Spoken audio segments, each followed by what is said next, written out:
我只是通过了一个简单的测试，就震惊了在场的众人，因为我展现了与自身不符的实力。这真的是一个小孩子该拥有的实力吗？而我的前世是隶属于罗伯特家族的暗影刺客，专门负责帮家族清理前进的障碍，让罗伯特家族成为了帝国几大家族之一。不料我换来的却是家族的断头台。原来家主发现了我解开了令人失去自由的精神控制，而精神控制是罗伯特控制杀手的主要手段。但我在一次任务中意外获得火之环，终于解开了那狠毒的枷锁。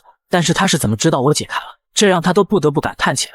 你是第一个解除思想灌输的人。就在这时，他轻轻打响手指，一股能量钻入我的体内，下一秒疼痛感蔓延全身，就好像有什么东西在啃食我的心脏。该死的！原来罗伯特家族不仅仅只是用思想灌输控制杀手，还有是心蛊虫。他不但能杀死中蛊之人，甚至能掌握其情感以及思想。没想到他竟会如此歹毒，而我为他们兢兢业业，将罗伯特家族推至巅峰，换来的却是这种结果，这让我非常不甘心。我不能让事情就这样结束，既然已经没有退路，那我至少要在他身上留下一点东西。于是我用尽所有的力气向他杀去。德鲁斯没有想要躲避的意思，因为他觉得我不过是强弩之末。一转眼，我便身首异处，脑袋重重落在地上。他也没想到我竟然可以伤到他，这还是第一次被养的猎犬咬伤。现在他死了，也不用再担心什么。德鲁斯被认为是西北大陆上最强的战士之一，很明显我不可能将其击败。难道我就应该这样认命吗？我很后悔无缘无故的过着这样的生活，一生都被魔鬼玩弄，后悔我没能完成我获得的机遇。不管是上帝还是魔鬼，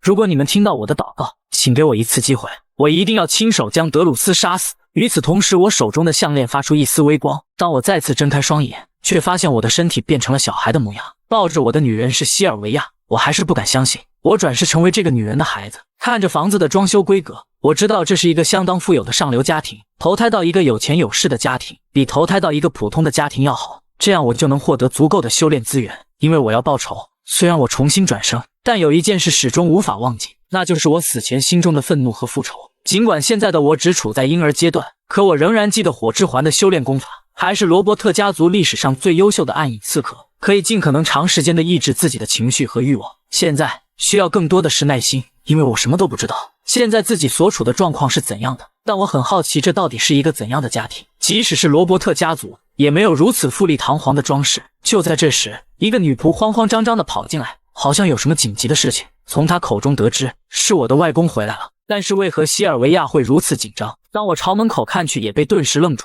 只见一个气势磅礴的人走进来，光是本体就有这种压迫感。太阳般的金发，火花般的赤颜，还有像裹着冰块一样冷漠的老人。难道是那个人，被称为大陆顶峰的齐格哈特家族的主人，北灭王格伦·齐格哈特？我好像转生到大陆最强的家族。就在这时，他将我抱起，并赐予我一个名字拉恩，寓意像影子一样安静。让我没想到的是，我竟然获得了以前的名字。画面一转，来到晚上，100天了，我终于得到一个安静的夜晚。也不知道是不是因为刚出生不久，每隔一段时间我就会睡觉。每当我醒来，西尔维亚就在我身边。现在终于有了一丝时间，那么接下来要抓紧时间修炼了。只见我两腿盘膝，将身上的灵气压缩形成火环。一般的呼吸法是吸纳自然的魔力，而我通过火之环的不一样，它就像是法师的魔法环，在心脏周围形成一个环，可以增加耐力，刺激身体的生长，同时也可以增强意志力和对魔法的亲和力。因此，我具备了成为武者最完美的条件。这是最高级的呼吸法，即使像德鲁斯一样的超强者，也没有机缘获得火之环。所以我们可以利用火环来培育肉体和精神。如果我再把齐格哈特的剑术学到手，那么向德鲁斯复仇不再是幻想。但是因为这个身体的构造，我的法力回路充满了强烈的寒意，这就是为什么即使睡了20个小时，我的整个身体还是很冷的原因。紧接着我感应了我的经脉，没想到有9条是被堵住了。该死，照这样下去，我会被寒意阻塞所有的法力经脉，然后死去。我需要打破经脉堵塞才行。但是扔掉这种纯粹的寒意是一种浪费，也许我可以将它和火的流动结合起来，让2股能量一起循环。没想到只是修炼了一小会儿，此刻已经累得无法睁开眼睛。可恶！当我慢慢睡去，一个身影出现在我身边，竟然是我的外公。只见他将手放在我的头上，难道是想要把拉恩杀掉吗？画面一转，来到第2天，只见我在地上爬来爬去，但是我不得不配合。虽然我的灵魂是成年人，现在我必须表现得像个婴儿，属实让我有点难堪。就在这时，一道声音打断了西尔维亚。见到他，西尔维亚却是非常开心，是一位慈祥的老人，他穿着朴素，当我看去却让我感到非常震惊。他该不会是布衣圣人吧？胜利和医术都是天花板的实力，是西北大陆上最著名的治疗师，但他经常外出游玩，一般人很难见到他。紧接着他抱起并询问我的名字，当他得知却是非常不可置信，竟然是影子的意思。随后便指责格伦给孩子取这样的名字，怕不是老糊涂了。紧接着他将手放在我腹中，经过一番探索，他的脸却是沉重下来。西尔维亚也是非常疑惑，是什么原因让圣人都觉得棘手？随后便得知我的身上患有苦寒诅咒，法力回路被一股极寒之意堵塞。先不说能不能成为剑士，及时治疗应该是不会死，但是就这样放着的话，活不了多久。闻此，西尔维亚平静的脸一下子变得害怕起来。原来是这个东西，怪不得我每天都会犯困，但这对我来说都不是问题，因为我凝聚的火环正在慢慢将其融化。就在这时，几滴水滴在我脸上，当我看去是西尔维亚在流泪，他的泪水止不住的往下流，并表示一定会将我治好的。见此，我的心却是在刺痛。我当了10几年的暗影刺客，从未体验过的痛苦。我随即伸出小手帮他擦干眼泪，并安抚他不要难过。片刻之后，一阵声音打断了两人。西尔维亚一把将房门推开，见此，格伦训斥道这是一种非常不礼貌的行为，而西尔维亚却是直接跪在他们面前，恳求他们解救这个可怜的孩子。但格劳却无动于衷，并表示不会为了一个没有价值的孩子出手，唯一能做的就是给他齐格哈特的名字。随后便把西尔维亚拖出去了。尽管他苦苦哀求，也无动于衷。见此，布衣圣人叹气道：“你这个老家伙还是那么固执。”原来布衣就是格伦特地请来为我看病的，因为他感觉到我体内的经脉有很大问题。从布衣口中得知我以后成为剑士的几率几乎为0，但格伦似乎早已料到，只需要他平凡的活着就好。看来你还是很疼爱你的孙子，那么为什么要给他取一个影子作为他的名字？格伦解释道：“拉恩并不只有影子的意思，在1000年前他的意思恰恰相反。”画面一转，西尔维亚正给我吃药，没想到这个药会这么苦，但确实让我的身体缓解了许多。这是我现在最需要的速成灵药，加速将我体内的寒气逼出去。转眼间，吃灵药修炼已经2年，托灵药的福，制作火环的时间提前不少。现在我完成了火之环1星，经过了2年的苦练，早上就陪西尔维亚和海伦玩。想必大陆上没有比我更努力生活的孩子，每天都是在午睡时间和休息时间进行练习。随着时间的流逝，又过了3年，现在我已经5岁了，而我的火环也学到了2星，花了3年时间，终于达成了。我对魔法也变得更敏感，这一切都要感谢信息框，只有我一个人能看见它。从完成火环1星时，这条信息和状态窗口就突然出现。刚开始我还不知道这则讯息是什么，经过一段时间的摸索我才了解。不过体力差和苦寒诅咒的状态仍然存在，即使我变成了2星，如果我没有喝火焰属性的灵药，想必要达到2星还需要很长一段时间。还有西尔维亚和海伦的每天照顾，他们把我照顾得这么好，肯定对我有帮助。现在我才5岁，还有很充足的成长时间。诅咒确实是个问题，但耐力也很差，这就是为什么我这么快就累了，甚至几乎跑不动。拥有最强暗杀术，加上齐格哈特家族的剑术，我一定能杀死德鲁斯。现在我要做的就是安静成长，毕竟有可能杀死他的人屈指可数。与此同时，母亲也来到我的房间，因为今天要去参加一个重要的聚会。当我和母亲出现时，众人皆是投来了鄙夷的目光，被直系们骂得很厉害。看来有我不知道的原因，虽然我不介意被骂。就在这时，一句厚颜无耻的西尔维亚传到我耳边：“这些该死的家伙！”与此同时，母亲打断了我，并表示不要在意别人的眼光，那样会带来不必要的烦恼。紧接着格伦便出现，没想到已经5年没有见到他了，他的气势还是那么让人畏惧。随着会议的开始，一把巨剑从天而降，齐格哈特的审判之剑。这就是为什么把孩子们聚集在一起，查看他们在魔法方面有多少天赋。往往第一个小孩都是给予了厚望，看着剑光散发出来的颜色，他有风属性，也得到了格伦的认可。紧接着的是附属家族，苏利恩、汝南。巨剑的剑显判断法力，这就是齐格哈特判断人才的方法。这些人的表现，他们真的很看重人才。我想我不会取得好成绩，虽然我的火环已经达到了2星，但我的魔法回路里还有很多寒气，这些排名对我来说无所谓，我还有足够的时间解决。最后1名，接下来轮到我了。随着念到我的名字，大厅内顿时鸦雀无声，我只需要检测出属性即可，然后确定我的修炼方向。当我的手触碰到剑的一瞬间，巨剑爆发出一股黄金色的光芒，而我也不知道这是属于什么属性。紧接着我的意识来到了一个空间，只见无数恶魔出现在我眼前，他们正死死地盯着眼前的男人。他缓缓举起手中的剑，下一秒数道黄金色的光芒环绕在剑上。当他挥下手中的剑，恶魔一瞬间便全部被消灭，这股力量只能用恐怖如斯来形容。随着剑光慢慢消失，我也回到了现实之中。此刻我已然愣住，一剑可屠杀恶魔，这个人到底有多强？但散发出来的光芒全部被巨剑吞噬，其他人没有看到一点属性。随后格伦宣布会议结束，众人纷纷散去，管家也叹了一口气，但格伦却没有那么惆怅，因为这一切都在意料之中。就在这时，巨剑爆发出一股极强的剑意，黄金色的光芒将大厅点亮，一向面无表情的格伦此刻却是一脸震惊的表情。太阳的金色光芒，根据家族记载，这与齐格哈特第一任家主的一样，一种超凡的力量，强大到足以融化魔界的火焰。看着眼前的耀眼光芒，它美得令人眼花缭乱，而他也准备实行一项计划。画面一转过去了7年，现在我已经12岁了，我的火环也准备达到3星。虽然2星让我的身体缓解了许多，但仍然很难运动，与以前相比算是不错的结果。而今天到了下一个审判阶段，没想到今天的会议这么快结束了，也许来的都是旁系。就在这时，格伦叫住了我的名字。作为家庭成员，你应该接到了参加基础训练的命令，你1个月没回应。闻此我也是一愣，紧接着母亲出来解释道，是因为我身体的原因，不能过度修炼。但格伦却没有丝毫退让，在齐格哈特家族里就必须遵从这里的规则，如果不想，那么就可以离开。闻此其他人又开始闲言碎语，他又要逃跑了吗？一个直系亲属，后代却是判为旁系，真是让人笑掉大牙。闻此我也明白这些人为什么这样对他。西尔维亚无法凝聚灵气，尽管他学过剑术，他离开了家，嫁给了我父亲。然而在怀了我之后，我父亲去世了，他别无选择，只能回到齐格哈特。在他心甘情愿地放弃了直系后裔的地位之后，受尽了别人的冷嘲热讽。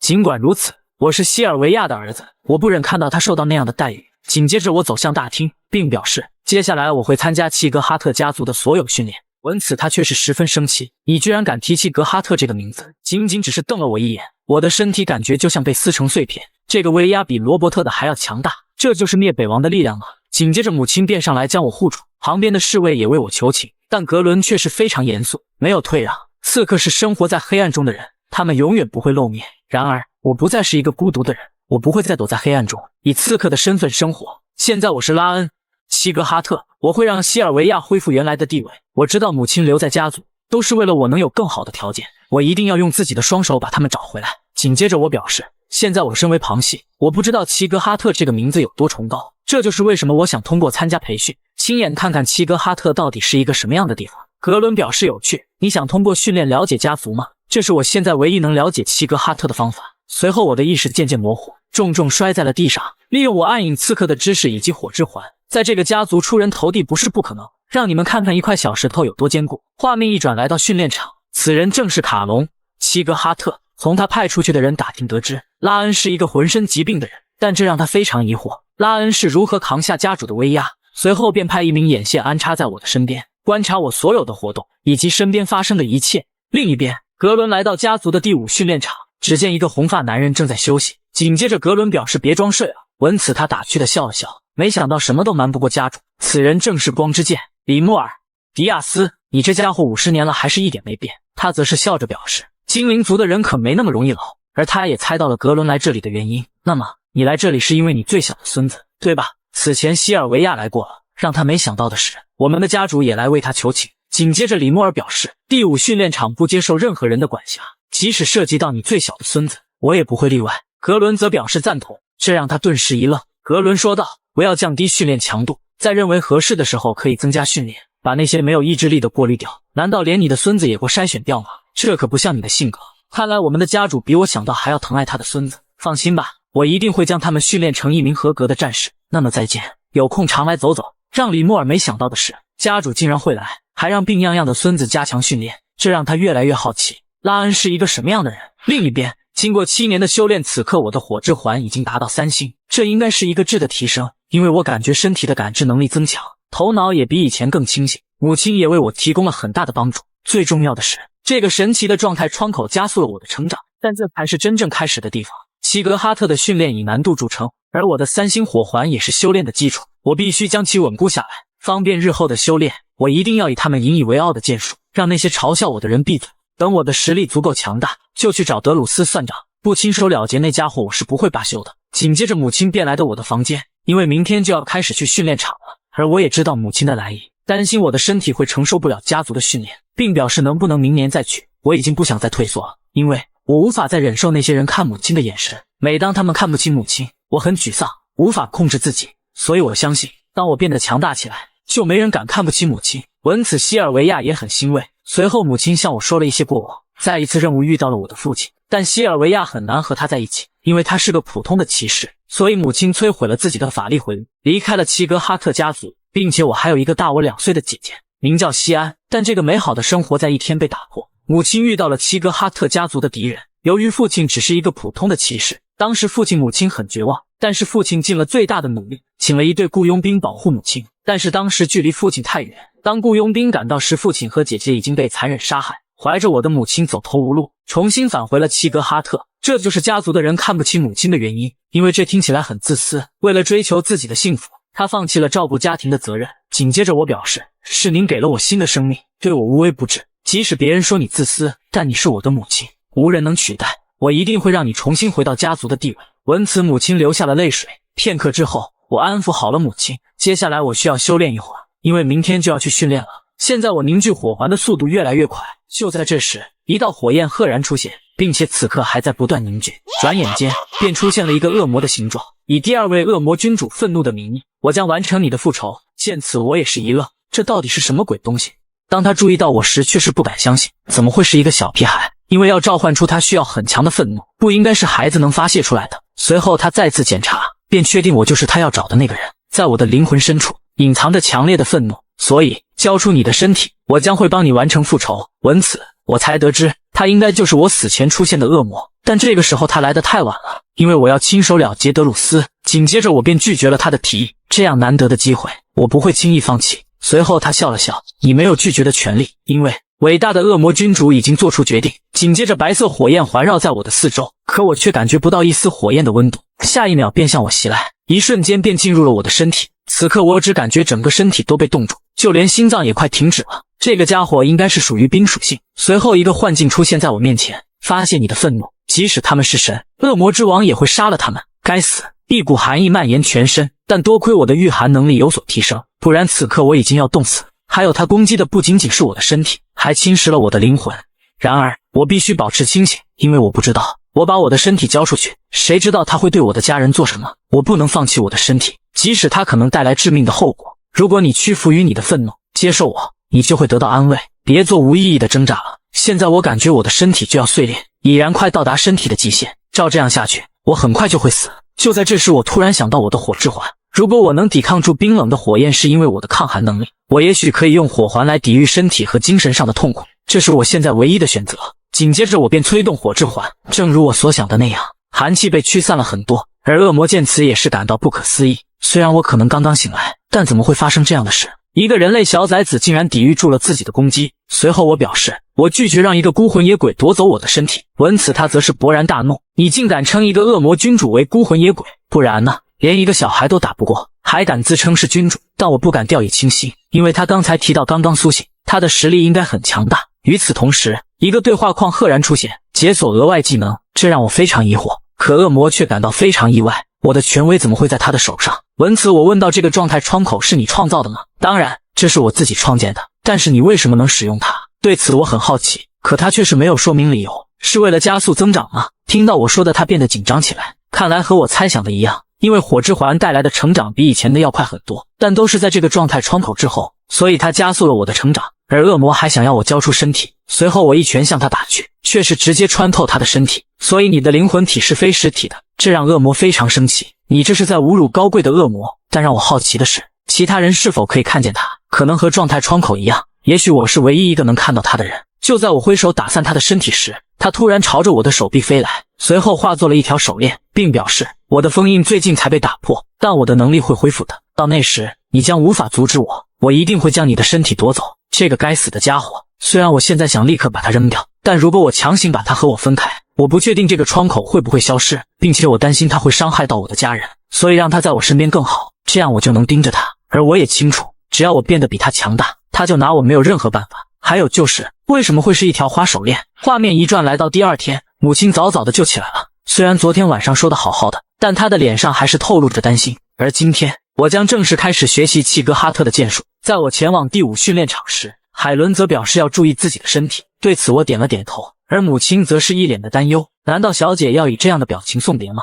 拉恩少爷会沮丧的。闻此，母亲则是笑着让我尽力就好，不要太勉强自己。为了让母亲不担心，我表示如果太难我会放弃的。随即便与他们告别。站在门口的母亲凝视着我远去的背影，陷入深思。虽然她知道第5训练场是里莫尔，这还是第一次和拉恩分别那么久。尽管我已经有了显著的进步，但我的母亲仍然担心我会受伤。所以一定要平安的回来。画面一转，我便来到齐格哈特第5训练场。此刻这里已经聚集了很多练习生，训练场里不仅有来自直系和附属系的人，还有一些人收到了推荐信或来自番族的。就在这时，其中2人注意到我，他们在嘲笑我骨瘦如柴的样子。像这样的病人也来这里，想必一定会半途而废。更重要的是，还戴了一个这么难看的手环。闻此，恶魔很是生气，想一口闷了这2个没礼貌的家伙。我走上前，决定正面应对他们。如果你们有什么想说的，直接告诉我好了。你难道不知道不应该在别人背后说闲话吗？可2人却不知悔改，还拿庞基家族的身份压我，也不知道一个附属家族哪里来的勇气。闻此，其中1人更是想对我大打出手。正当我要出手之时，一道声音制止了他。在这里打架是想玷污齐格哈特的名声吗？此人正是家族的直系亲属巴伦。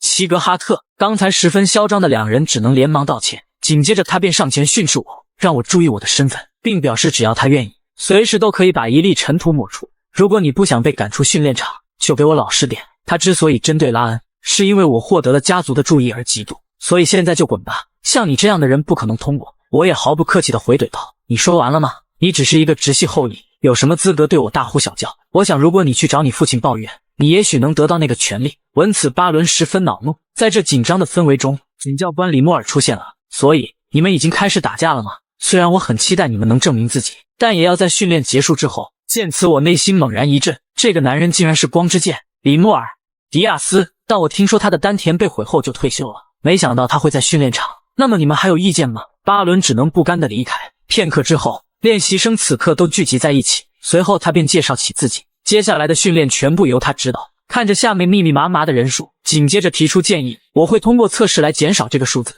留下1/4的人数即可。底下的学生闻此纷纷不满，如果你们有任何抱怨，那就去找家主。而现在测试开始，所以你们还站着干嘛？紧接着众人便开始跑起来。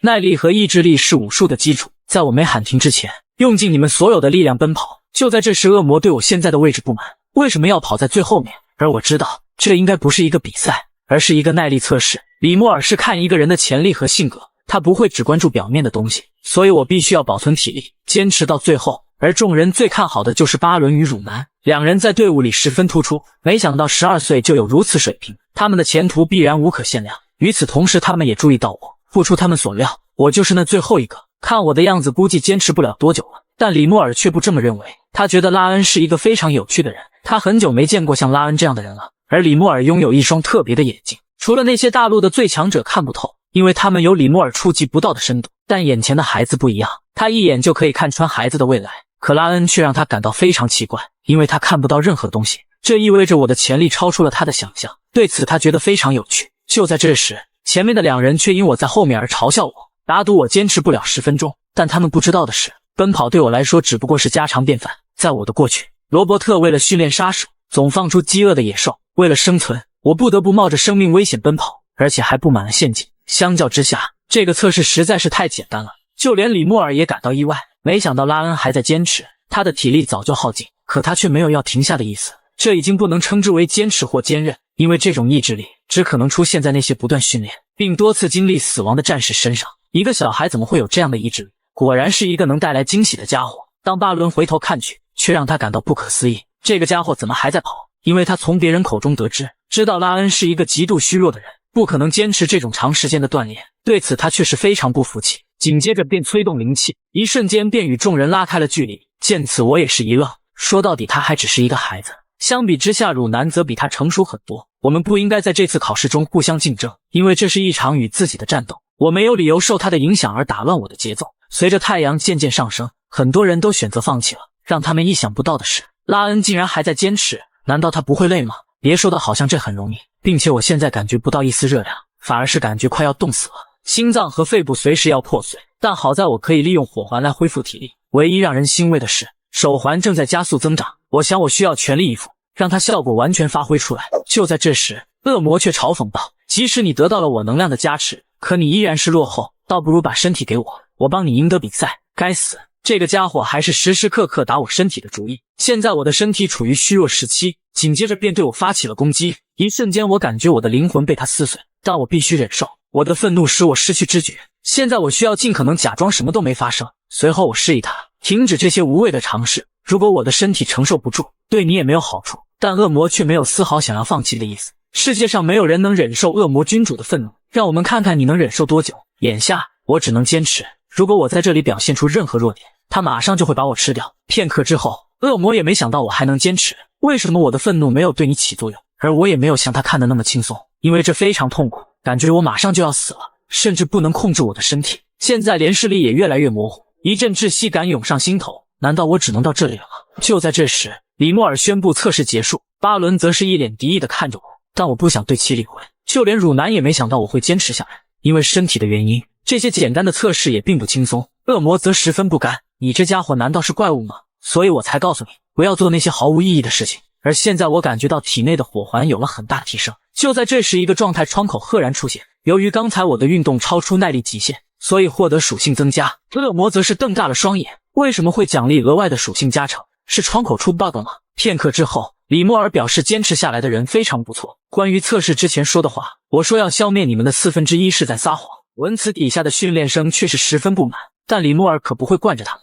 如果这是真的比试，你们中的大多数人将被淘汰。而一开始他也表所有人都要拼尽全力，到最后160个人中只有1个人做到，甚至还有狡猾的家伙使用了灵气。但他表示这不算违规，因为他也没有明确规定，只要你们按照我的指示去做，你们就一定不会不及格，所以不用担心。从现在开始，你们都是临时练习生，如果在6个月内通过考试，我就把临时的部分去掉，并且还会选1名优秀的学员，并给予奖励，所以大家努力吧。画面一转，李莫尔前往后山，有人已经在此等候。你又抢走了我的午休时间，我的家主，原来家主是来了解拉恩的情况的。你不该问我这个问题，因为李莫尔知道家主来这里发生的一切应该是尽收眼底。正如家族所期待的那样，巴伦和汝南有最好的天赋，其他孩子也一样有潜力，在未来成为家族的支柱。但唯独拉恩，在他身上我什么也看不见。我甚至不明白他是如何坚持跑到最后，因为从表面看，他的体力应该已经耗尽，可他却没有停下来。这是自从你之后，我第一次看不到任何东西。在我退休之后，我一直觉得生活很无聊，但他让我觉得以后的训练会变得非常有趣，甚至我觉得他能接替我的位置。格伦则表示这只是一个巧合，他很难成为一名战士。而李莫尔心里清楚，他自己早就知道拉恩注定不平凡。测试结束之后，3人对我的测试结果非常不满，但我没有对其理会，而转身前往训练室。但很明显，他们没有想要放过我的意思。小黄毛名叫克雷因·齐格哈特，也是从别人口中得知拉恩从小就应该是一个废人，所以他推出拉恩一定是服用了恢复药水，因为是布衣圣人给他配置的。闻此，另外2人却是十分生气，那么他就是在作弊。克雷因表示，所以要给他一点小小的教训。片刻之后，他们追上我，一把将我推倒，但我没有立刻反击，随即表示为什么要对我动手。就在这时，旁边2人十分生气地谩骂道，在测试你服用了恢复药水，竟然还装作一点都不知道，作弊者，这简直就是一个荒谬的理由，终究是一群毛都没长齐的小孩。说着就要对我动手，他们一脸兴奋的样子，看来是没少欺负人。紧接着他的拳头便向我袭来，没想到的是，我仅仅只是一拳就将其击飞。见此，另外2人也是感到不可思议，这是一个病人该有的力量吗？就连恶魔也惊掉了下巴，而小黄毛此刻已经躺在地上翻白眼，看来还是用拳头比较好说话。随后其中1人也向我攻击，但我一个侧身便躲过，一把抓住其手臂，对着他的肚子就来了一击膝底，而另一位还以为他在放水，却不料下一秒我的拳头已经出现在他脸上。恶魔见此也露出崇拜的目光，多么壮观的景象啊！不到3两下，几人便全部被打趴下，小黄毛只能爬到我面前求饶，但我又怎么可能轻易放过他们？随即脚踩在他手上，因为我不知道是不是有人指使他们。在我结束之前，让我问你一件事，是谁让你这么做的？难道是巴伦？闻此，他也连忙解释与巴伦无关，竟然不是他。但我猜他并没有完全堕落，如果今晚的事让其他同学知道，你知道后果的。紧接着我一把抓住他的头发，以后见到我记得躲远一些。被吓的小黄毛则表示，保证以后连影子都不会碰一下。很好，所以现在可以滚了。而这里发生的一切李莫尔都看在眼里，但他却没有出来制止，因为他仿佛是看到了家主年轻时的样子，并且他的武术天赋很高，一个隐藏于天才中的未知人才。对此李莫尔非常期待。画面一转，我回到了房间，而此刻状态窗口却提示刚才的行为检测到愤怒，敏捷度增加1倍。恶魔却是破口大骂，这是什么垃圾规则？我则表示，难道这个窗口不是你开发的吗？很明显，我从来没有在别人身上尝试过，你从我这里偷走了我的能量。对此我则表示无所谓，你这个忘恩负义的家伙。而恶魔心中打起了小算盘，紧接着表示给我提供一个建议，一个小小的赌约，如果你赢了，我会给你属性值，但如果你输了，你要承受我的愤怒，条件就是通过正式练习生考核，获得第1名。所以你说的是里莫尔提到的，在考试中以第1名的成绩成为正式练习生吗？恶魔对此表示肯定。那么这个随机特征是什么？他随即表示，这是恶魔拥有的特质之一，获得的技能会和你的等级匹配。还有失败在愤怒中制造10点情绪是什么意思？你获得的力量都是源自我的能量，可里面的愤怒感几乎为0。但如果你吸收了我的愤怒情绪，不管你的意志力有多强，你就再也无法控制自己情绪，而你的身体就归我掌控。说到底，他还是想要我的身体。从他到目前为止的言行来看，我不认为他在说谎。他甚至诚实地回答了我所有的问题。与潜在的回报相比，失败的风险相对较小。也许这是一个有毒的苹果，我别无选择。然而，我是一个转世的人。随后我便接受了他的赌约。恶魔也露出了满意的表情。凭借着我前世的经验，这场赌约我不可能会输。画面一转来到几天后，只见所有人都累得躺在了地上，而里莫尔一直都在训练跑步以及一些简单的基础。对此很多练习生都不满，因为他们只想学习剑术。连巴伦也觉得只做基本的练习，剑术会生疏，随即就去练习剑术了。见此，恶魔也表示我应该跟着一起，而我则是清楚的知道，现在需要把基础打实，因为现在的身体太差，练习剑术纯粹是浪费时间。在此之前，我要锻炼我的力量和耐力。由于我的寒气，我的体力明显比别人差。对于成长和训练来说，基础是最重要的。我必须专注于增强我的身体。与此同时，汝南也注意到拉恩的异常行为。与昨天相比，他的负重增加了1倍。可汝南则是感到非常奇怪，如果努力训练，能举起的重量也会增加。但他一个虚弱的病人，每天举重的重量越来越大，这明显说不通，因为连他自己都不敢保证能在1周内增加20斤的重量。对此他非常好奇，是什么让一个病人有如此大的毅力？他觉得拉恩身上肯定有其他秘密。在好奇心的驱使下，他鼓起勇气来到我面前，并问道：“你为什么来这里？”对此我也不知道如何做出解释。我与他从未有过对话，但我也不想解释什么。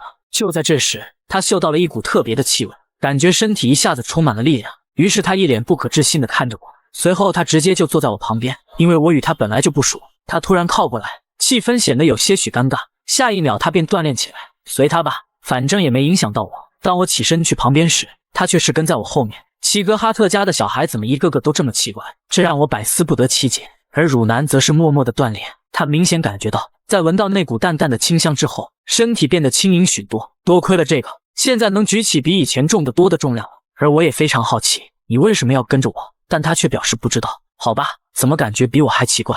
汝南知道拉恩身上应该隐藏有秘密，而他现在只有一个想法，那就是跟着拉恩锻炼可以事半功倍。与此同时，当巴伦从训练室里出来，却是不可置信眼前看到的，汝南竟然跟拉恩锻炼，这让他们十分不爽。该死，跟他这种被直接开除的人混在一起有什么好处？巴伦则表示，重复这种简单的力量训练没有意义。他也知道，因为拉恩身体缺乏力量的原因，所以他需要基础训练。但无论他多么努力，在质量上永远差我们一筹。虽然他不知道考试的内容是什么，但是他觉得为了发展自己的武术，继续训练剑术是一个不错的做法，没必要浪费时间在一个不起眼的人身上。随后他们便离开了这里。片刻之后，一个小胖子却过来与我对话，他叫多里安，他表示可以加入你们一起训练吗？因为他想学习正确的姿势。对此我并不介意。紧接着他掏了掏背包，把他最后的零食分给了我，这是他最喜欢的饼干。看着他如此热情，我也不好拒绝。而我也注意到汝南没有分到，他直勾勾地盯着我手上的饼干。我想他应该很喜欢这个零食吧，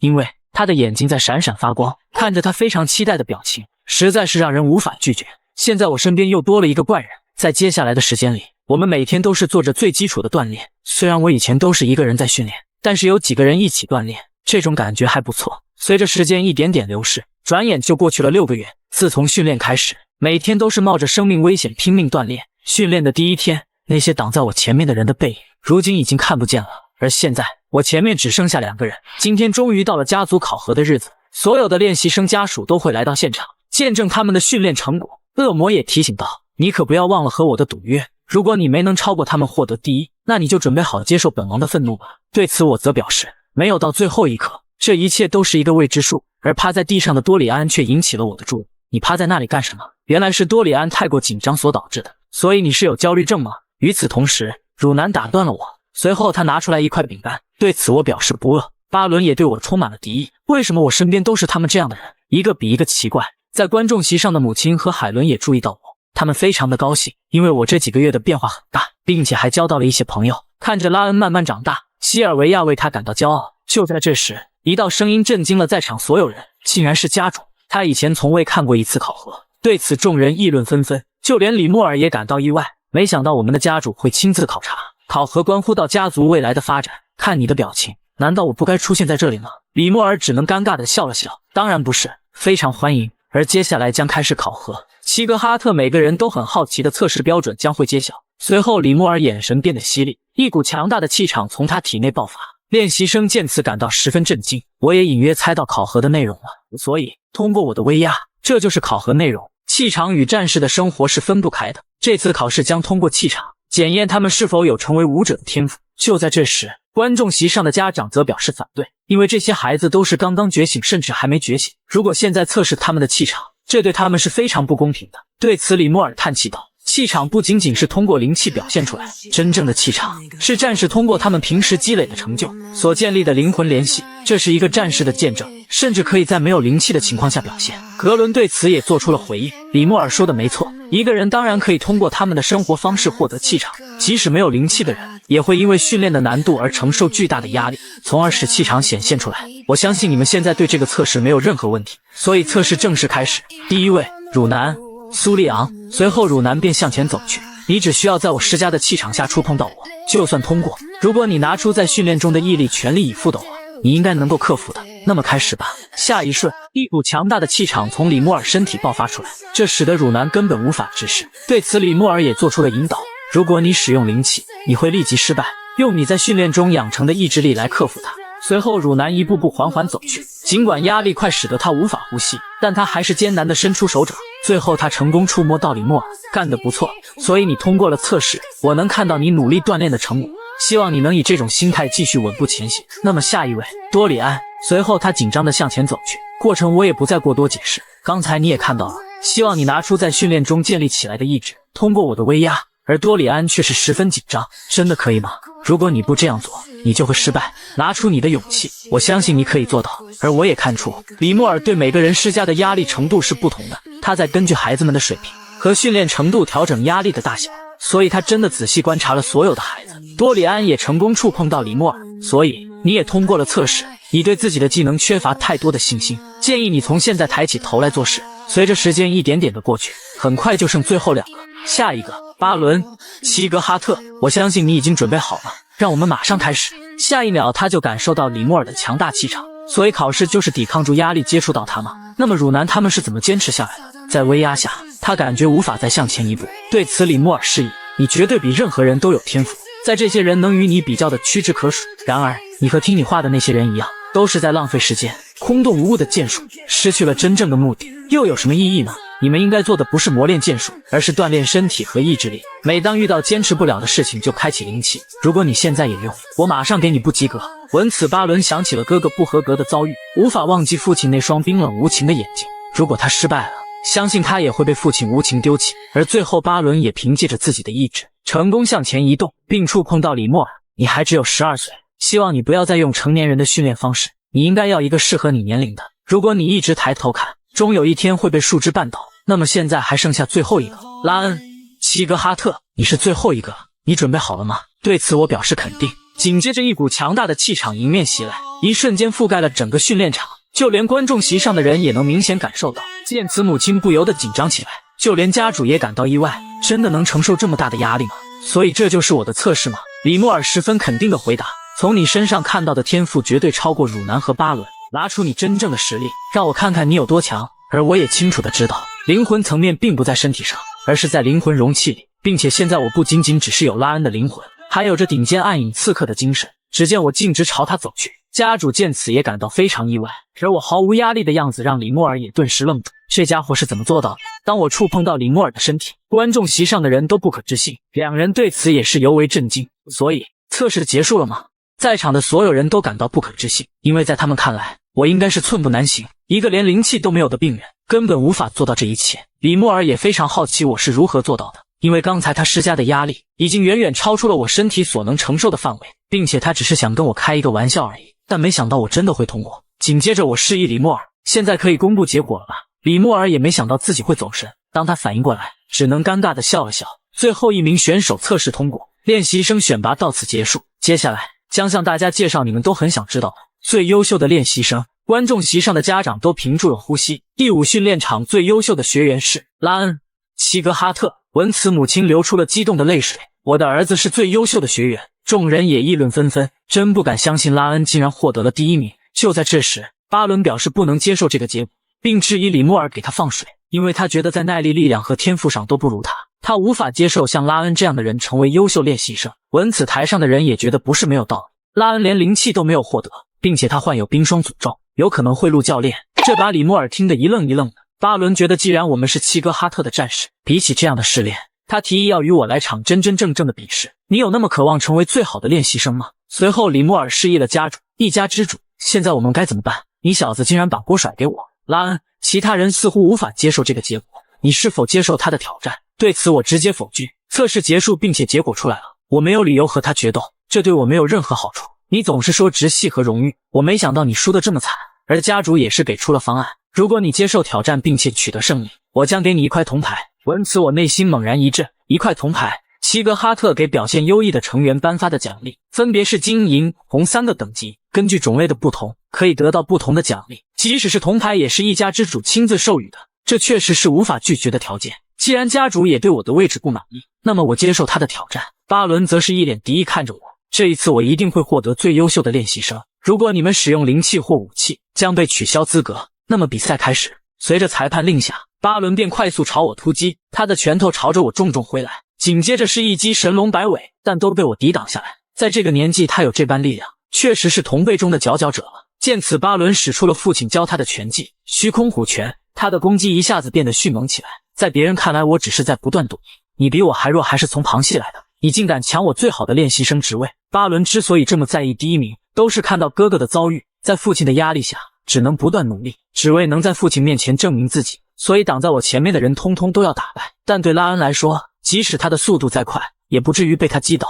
与此同时，我感觉他的动作变慢了下来，并且可以很清楚地看见他的攻势。紧接着他一跃而起，发动最后的攻击，结束了。拉恩·齐格哈特，你不会真的以为就这样结束了吧？只见我不断蓄力，与他使出了同样的拳法，下一秒2只拳头相互撞击在一起。没想到的是，巴伦竟然是被击退那个，这让他非常疑惑，他怎么会这个？现在该我还击了。在我的不断蓄力下，一招比他刚才施展还要强大的虎拳向他袭去，仅仅只是一拳便让他失去了战斗力。见此，众人皆是一惊，这怎么可能？就连家主也感到非常意外，他怎么会虚空虎拳？随后巴伦则是一脸疑惑地问道，你怎么会这个？对此我则表示，是你让我看到的，而我只是简单的模仿了你的招式。众人皆被我的操作震惊，这根本说不通，因为没人教过我虚空虎拳，便猜测到会不会是秘密转交给他的。看着眼前发生的一切，李莫尔也是感到非常意外，他能够通过投掷一个相反旋转的反击来抵消无效的虎拳后摇，但是他却能将这股力量转化为自己的力量，这样的人只能用天才形容，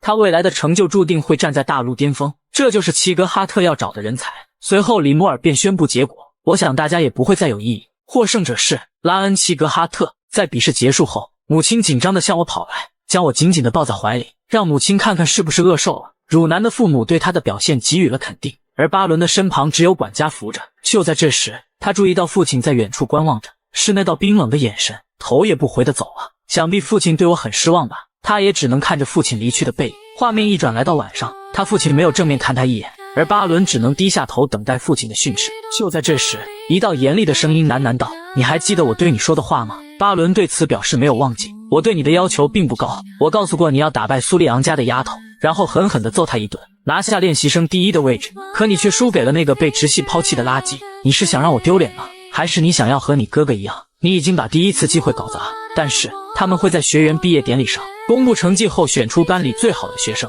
所以这是你最后的机会。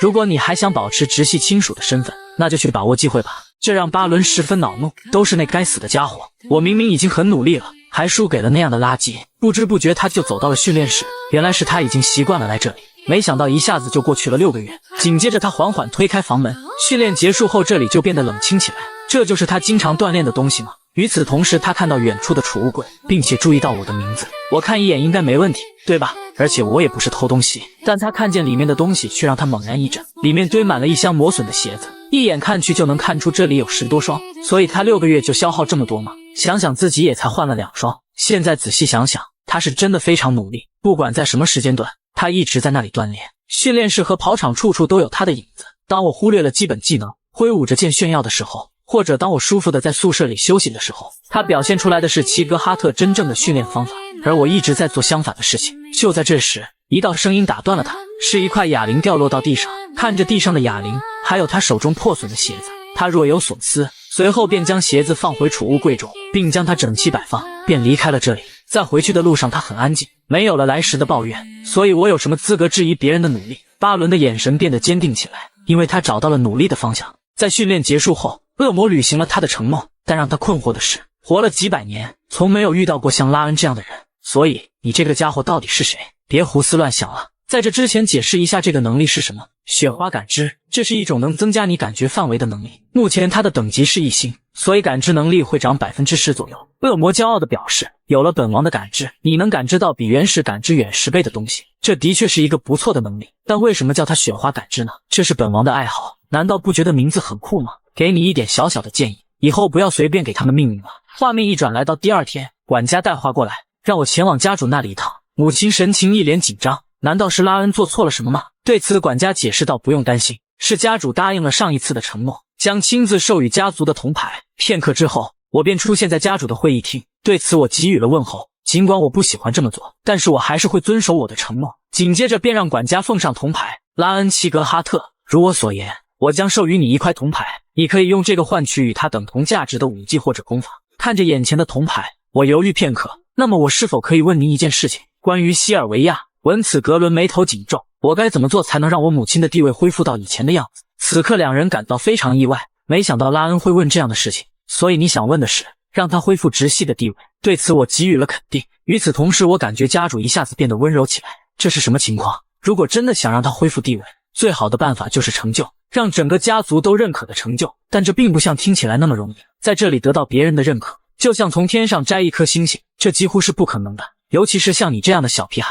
不，你说过，这还是有可能的。紧接着我便把铜牌放回去，感谢家主为我解答。于是我头也不回地离开了。就在这时，家主却叫住了我，你还没有要报酬，你只是问了一个问题，它的价值不值1块铜牌。这让我感到非常疑惑，从没想过灭北王会说这样的话。那么说出你的愿望。我现在确实是有一些想要的东西。我随即表示，我需要一门修炼功法。家主示意我当开始基础训练时，教练会教你的，但我需要的是比基础训练教的还要好的功法。我想换一门抵得上铜牌价值的功法，因为单单靠我以前的修炼功法是完全不够的。我需要变得更加强大，帮助母亲恢复家族地位。当然，还有德鲁斯的脑袋。我需要一门更强的修炼功法。对此，格伦也没再多说什么。只见他打响手指，紧接着一扇大门缓缓打开，一个巨大的书库出现在我眼前，密密麻麻的书籍将我环绕。所以这就是齐格哈特家族的书库吗？当我抬头看去，足足有3、4层楼那么高，这么多的书籍，我该如何选择？格伦随即表示，你只需要站在中间伸手感受，你最需要的书籍就会出现。既然不能自己挑选，那么事情就变得麻烦了。随后我便伸手想象着，比以前暗影杀手的功法好一点就行，希望出现一些有用的东西。会是什么功法呢？与此同时，书库的书都听到了我的祈求。一本封面有着岁月痕迹的书籍缓缓移动，随即飞到空中，发出耀眼的光芒。在我看来，它是一本又破又旧的书籍，但家主内心却是猛然一震，就连管家也露出了不可思议的表情。为什么会是这一本？你是怎么做到的？而我看着这本陈旧的书籍也是非常疑惑。万焰修炼，从未听说过的修炼功法。我好奇地翻动书页，下一秒书籍爆发出一股强烈的气场，无数纸张从书本中飞出，顷刻间便将我包围起来。所以这又是什么情况？纸张随即幻化成数道火焰。见此，格伦则是陷入了沉思，没想到他的孩子已经成长到这个地步。在过去，格伦为了发展家族的事业，对西尔维亚不管不顾，为此他选择离开了家族，就连他结婚也没有得到一句祝福。他以为感情对他来说是一种没用的东西，这也让他拥有了如同恶魔的军事力量，家族的地位也被推至大陆巅峰。在那之后，他感觉好像失去了什么。当他得知了自己的女婿和外甥女被袭击，并且命丧当场，而袭击之人正是齐格哈特的仇敌，格伦才意识到自己都干了些什么。原来他忽视了这么多东西。当他恢复自己的情感时，一切都晚了，时间已无法改变。从此他便下定决心，即使拉恩和西尔维亚恨他，他也会守护他们。片刻之后，火焰渐渐消散，刚才的书籍好像进入了我的脑海。紧接着格伦便打断了我，你刚才都做了什么？为什么会发生这么大动静？对此我也表示不知道，我只记得那本书上面的修炼方法，格伦紧张地问道：“那功法的名字叫什么？”看着手上残留的火焰余温，它的名字叫万焰修炼，但家主却没有深究，只是简单的询问我有没有记住修炼的内容。我对此给予了肯定的答复，随后便让我离开了。而就在拉恩离开之后，管家身前凝重地问道：“难道是那一本功法吗？”“是的，就是那本万焰修炼，这是齐格哈特家族第一代家主的修炼功法，在家族历史上没有人能读懂或修炼它，真不敢相信功法竟然选择了它。”而管家则表示，如果这是传开，拉恩和西尔维亚都将陷入危险之中。格伦解释道：“不用担心，因为没有人认识这一门功法，如果不是拉恩，想必他烂在书架上也不会有人知道。”而格伦也察觉到，在未来即将掀起新的风暴。当我回到家中，让我疑惑的是，格伦为什么把这门功法给我？因为它的价值已经远远超过铜牌的价值，就连金牌想必也无法兑换，并且已经超过火之环修炼功法，算得上顶级的修炼功法。紧接着我便进入冥想，只见一团火焰出现在眼前，这难道是功法的本源吗？当我伸手尝试将其控制，却无法触摸到火焰，看来没我想的那么简单。经过几次的简单尝试，都以失败告终。我始终难以将灵气聚集到一起，我不指望一次就能学会这么顶级的修炼技术，但我还是要想办法克服灵气问题。就在这时，恶魔打断了我：“看起来你修炼好像很艰难，给你一点小小的建议，你应该小心应对，因为如果有人在你修炼的时候打扰到你，这可能会成为一个大问题。就算你会掌握功法，也许你会因此变成一个废人。”尽管我听起来他好像在计划什么，但他说的没错，万焰修炼是通过吸收自然的法力，在丹田处凝聚成灵气。如果有人在重要时刻打扰我，我的法力回路或丹田就会受损，因此会变成残废。而且这对我来说更危险，因为我的法力回路里充满了寒气。那你为什么要提醒我？看着他的表情，我隐约猜测到他想做什么。只见恶魔嘴角微微上扬：“我只需要打断一次，你的身体就属于我了，这样你得到的将会是一个残废的身体。”恶魔却对此表示无所谓，因为本王会修复它。当你残废放弃了一切，那将是恶魔之王最好的机会。那么尽管放马过来吧，这家伙真是个敌人，他是来自地狱的恶魔，只要有机会就想吞噬我的身体。我以为他终于放弃了，我必须要更加谨慎才行。而现在更重要的是，该将他处理了。只见我缓缓走向窗外，恶魔则表示：“你终于注意到他了吗？”“没错，这绝对不是巧合，因为他每晚都来这里，想必他已经观察有一段时间了。而我也该干回老本行了。”另一边，只见女仆在秘密隐藏什么，此人是附属楼的女佣朱迪尔。原来他每天监视着拉恩的一举一动，而今天他也察觉到我的修炼功法有问题，因为他感受到的气息已经远远超出了铜牌的价值，这绝对是一个重要的信息。他将内容记下后，不到片刻字迹就消失了。虽然这么做是因为命令，但拉恩还只是个孩子，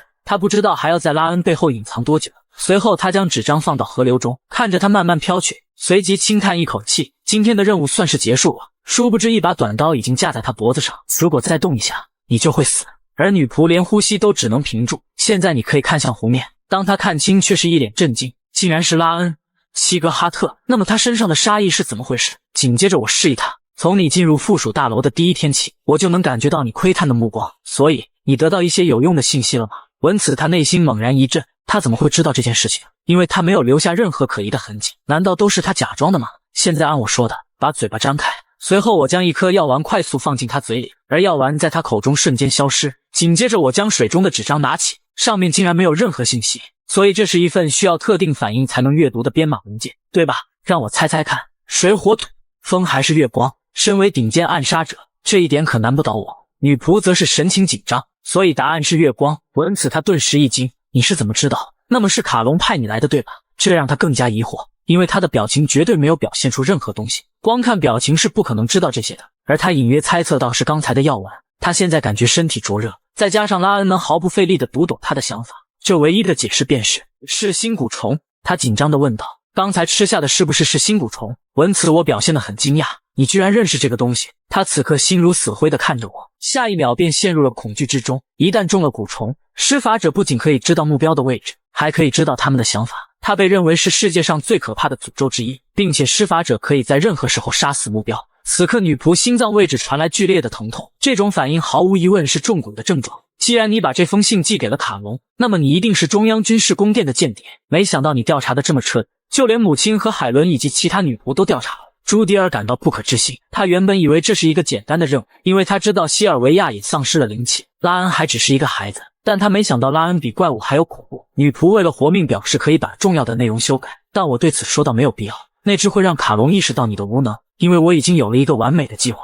从现在开始，你将成为双面间谍，把最容易被发现的事情汇报给他，并隐瞒重要的信息。女仆只能点头答应。很好，你的表现不错，那么我也该回去了。下次你再来的时候，我期待你能带来一些有用的信息。恶魔忍不住好奇问道，你什么时候弄来的蛊虫？对此我给予了否定，我怎么会用那种恶心的东西？只是给他下了一种普通的毒药，使他感到一阵剧痛，这让恶魔更加疑惑。你不用蛊虫又是如何读懂他的想法？很简单，从某一些已知因素获取，别人可能无法察觉，但我可以，毕竟我以前可是顶尖的暗影杀手，所以这个家伙绝对是一个魔鬼。几天过后，再次回到训练场的日子终于到来了。在与母亲告别之后，我便独自前往。在前一段时间，即使一直在努力修炼功法，直到今天也没有成功凝聚灵气。画面一转，我便出现在训练场。经过我的观察，这里大概40个人，也就是上一次训练的1/4。看得出来，李莫尔在这方面非常严格。就在这时，一道声音打断了我。当我回头看去，是汝南。紧接着他便直接走到我面前，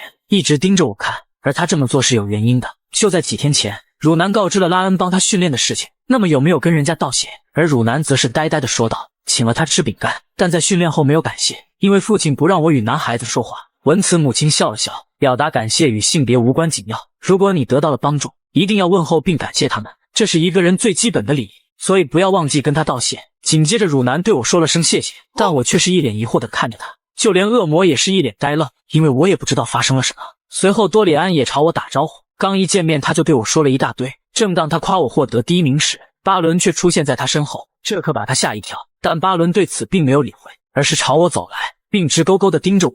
他不会是又想找我麻烦吧？可下一秒他竟然对我道歉，因为在之前的比赛中他表现得过于自大。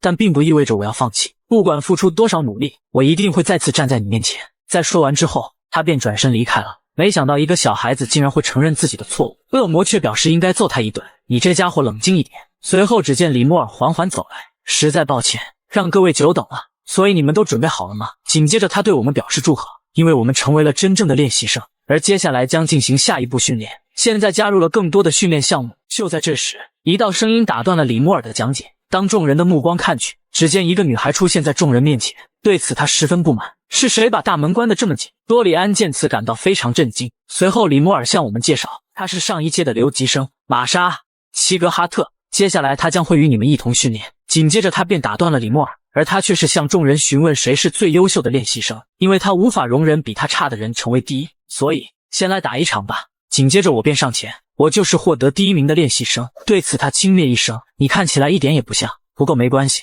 只要打一场就知道了。说着便想要动手。就在这时，巴伦却出面制止了他，你这样做不觉得很没尊严吗？闻此玛莎很是生气，你小子敢跟前辈这么说话。随后扭头向巴伦走去，但巴伦也没有畏惧他。我建议你考虑清楚再说下句话。巴伦严肃地说道，拉恩是被教官和家主认可的最优秀学员，你这是在质疑他们吗？玛莎却是嘲笑起来，我听说你当时闹的动静很大，不是吗？正因如此，我才提醒你不要像我之前那样有失颜面。看来巴伦的心性发生了很大改变。与此同时，汝南也站了出来，并挡在我身前，随即表示让他离开这里。见此，玛莎表示有趣，难道这就是朋友之间的友情？你们这样的弱者就是这样互相照顾吗？随后他便缓缓离开了。我想如果我继续说下去，我就是那个犯错的人。只见他低声喃喃道，比起傲慢的家伙，我更讨厌躲在别人身后的懦夫。下一瞬，他便绕过2人出现在我面前，而他的速度已经超出了2人的反应。紧接着他的拳头向我袭来，但我只是一个侧身便躲过了他的攻击，并把他的招式化解，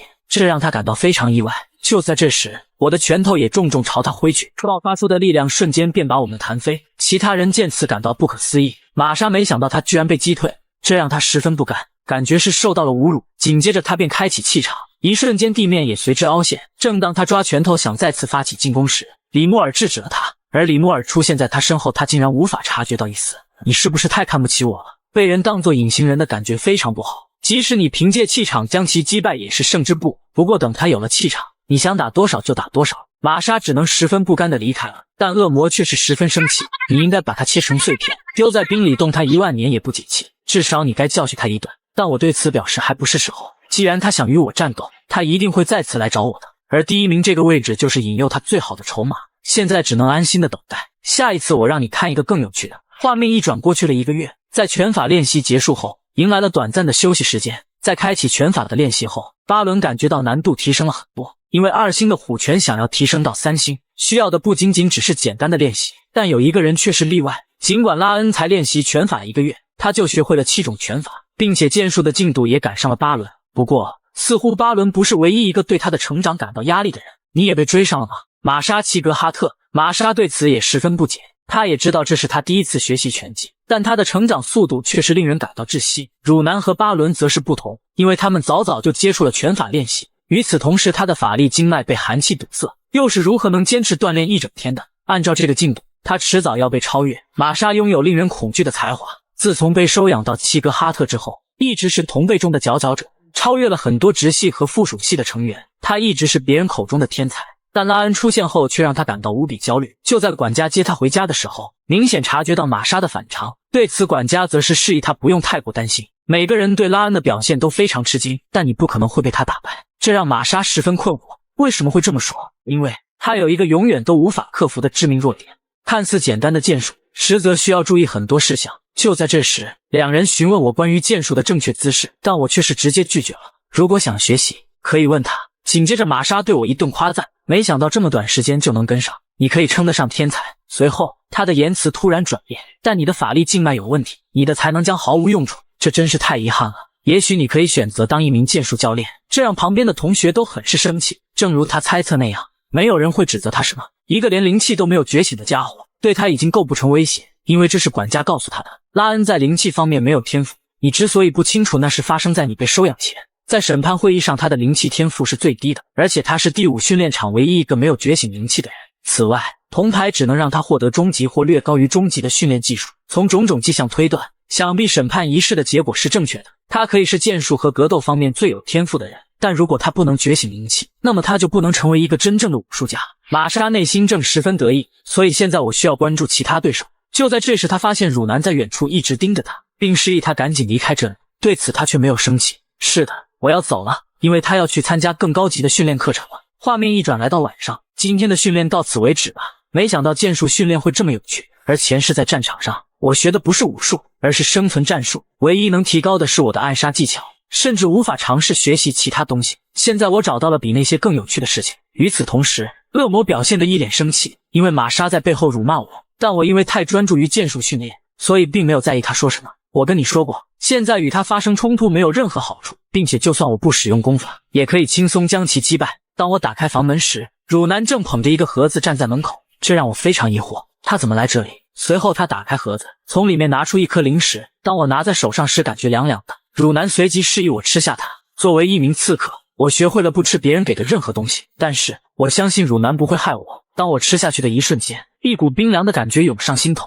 就连活了几万年的恶魔也回味无穷。这是一种弹丸冰淇淋。随后他便转身离开了，而我还没来得及感谢他呢。难道他是关心我吗？汝南像个孩子一样爱吃甜食，我猜他给我留了最后一个，想必他纠结了很久了吧。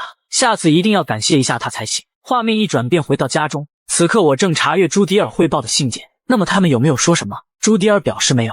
他们之前确实命令我多调查一些事情，因为你掌握剑术和战斗的速度是如此之快，但他们好像已经失去兴趣，因为你现在还没觉醒灵气。那我的母亲呢？他们对西尔维亚小姐也没那么感兴趣，照这样下去，他们可能会派回去，这可不太好，我还是需要利用她。紧接着朱迪尔紧张地问道，我是不是故意没有觉醒灵气？而我则一脸自信地问他有什么看法。闻此他便连忙道歉，并表示不该问这样没礼貌的问题。随后我便示意他离开，没想到还有人认为你是故意的，这让恶魔也很好奇我怎么会这么难开启灵气。如果我知道，修炼就不会这么艰难了。正当我推开房门时，却是突然愣住，竟然是李莫尔，他怎么会在这里？当我向他询问时，他却表示是过来辅导我的，而接下来他将告诉我关于我的属性有关的知识。在李莫尔要教我有关于属性的问题后，却是带我往森林深处走。见我心生顾虑，李莫尔表示不用担心，虽然我有点懒，但我绝对是一个优秀的老师，为什么会来这样的地方教我属性？而李莫尔则是一脸期待，因为他无法忘记我第一次训练时的场景，身上散发的火焰元素就像岩浆炽热一样，这是一个不同于普通训练技术就能达到的维度，并且还将体内的寒气利用起来，让寒意与火焰融合。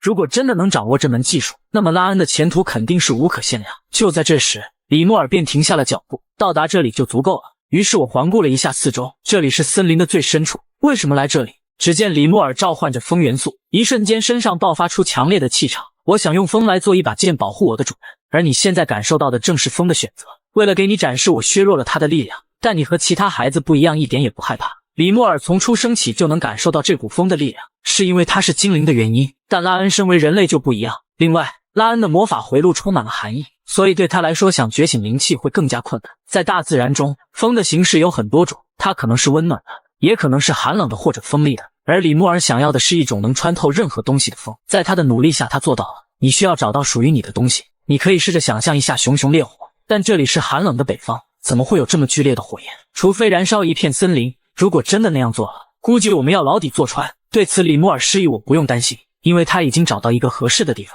画面一转，我们便出现在房间内，只见李莫尔向着里面的老头打招呼，看来今天你又失败了，而我对这里感到非常好奇。李莫尔解释道，在这里你可以感受到整个北方最炽热的火焰。工匠的叹摇。随后老人向他询问，你这次带了什么来？他是族长的外孙子。就在这时，我感受到了一股特别的元素波动，这难道就是真正的火焰吗？我前世见过无数火焰，普通的篝火或高级魔法师的火焰，但那些火焰都无法和这里的相比。这里的火焰让我感受到很亲和，是我想拥有的火焰形象。正当我试着想象这股火焰时，老头便把它熄灭了，随即表示他叫瓦尔肯，如果想要火焰的话，可以去别的地方看看。听到这个名字，我则是顿时一惊。那位因技艺精湛而闻名于世的工匠，据说是他创造了格伦的天堂之剑，但他30年前就消失了，没想到他一直在这里。紧接着我便对其表示问候，我叫拉恩·齐格哈特，你跟他说了我的事吗？李莫尔摇头表示没有。随后他解释道，这位老人是齐格哈特的工匠，他很早就退休了，而这里的火焰已经燃烧了几十年，所以没有别的地方能让孩子感受到真正的火焰。